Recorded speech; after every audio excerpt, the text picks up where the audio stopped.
Hey guys, it's almost Thanksgiving and I am getting ready to whip up a chocolate pumpkin pie because we're having a Zoom call tonight with our kids and we wanted to eat a little dessert where everybody is in their place since we can't be together this year for Thanksgiving. But I thought I'd make this recipe real quick. I'd already started it and I thought, well, maybe I should video it and get it up on YouTube for you guys, so maybe you would like to make it too. It's coming from this cookbook, PlantPure Nation, and it's the recipe on page 295. No bake chocolate pumpkin pie. And it's super easy. I've made it before. So we're going to start with the chocolate chips. It's 1 cup of chocolate chips. I've already melted them in the microwave. And it calls for 1/4 cup of maple syrup, which I've already measured in my handy dandy measuring cup. And I poured it into the food processor. Yes, this is still my mom's 1982, I believe, food processor, Hamilton Beach. So it just says to combine these ingredients into the food processor. So I'm going to put the chocolate chips that are melted into the food processor along with the maple syrup. Get those in there. I just melted them for a minute and they weren't quite melted all the way. And so I did it for another 30 seconds, a short interval, so it didn't burn the chocolate. I put the glass lid on it and let it sit for 30 seconds or a minute or so, and then I stirred it again and all of the chocolate chips were melted. So that worked for me. You could also do it over a double broiler on the stove if you didn't want to use your microwave. So we've got that in there. 1/4 cup of maple syrup, 1 cup of melted chocolate chips. Then we take a can of pure pumpkin and we're going to put that in the food processor.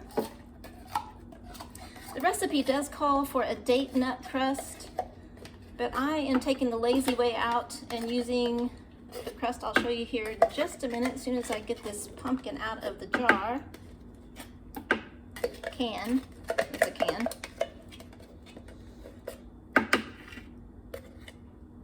Almost got it all. Here we go.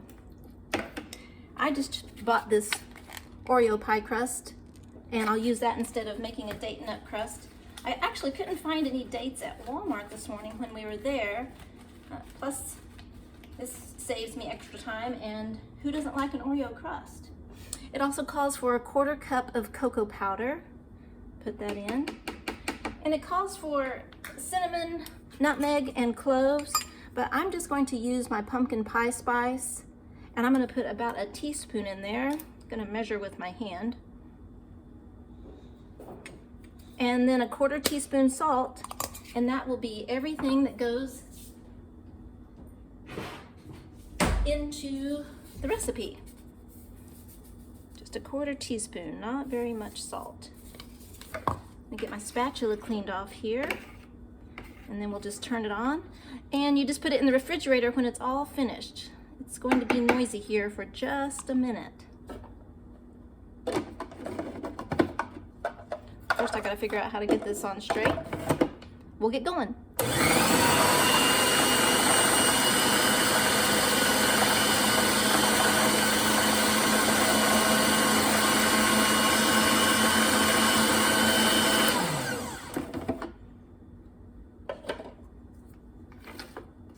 Because the chocolate chips were melted, everything's blending together really easily and quickly.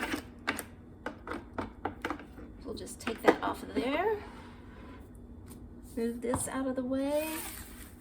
Get our crust ready. I'm just gonna spoon it in there and spread it so it's nice and even and flat.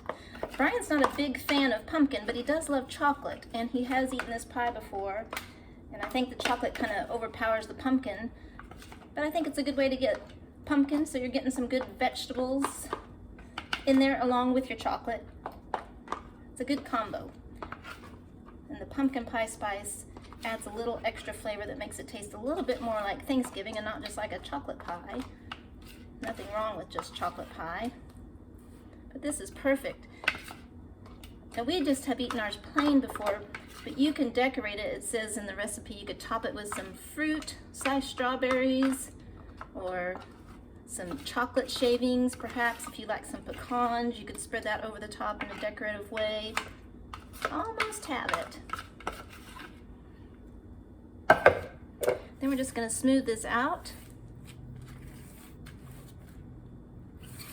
And then pop it in the refrigerator for a few hours. It is about 2 o'clock on a Sunday afternoon, and our Zoom call tonight is at 6 o'clock. So it should be in the fridge for about 4 hours to make it nice and firm, because those chocolate chips, when they get cold again, they're going to firm this filling up. And there we go. Now, how fast and easy was that? Here is a copy of the recipe I used to make this pie. It comes from the PlantPure Nation Cookbook by Kim Campbell that you saw in the video. It's super easy and delicious, as you can see. So here's a picture of the finished pie. I did decide to add some pecans on top.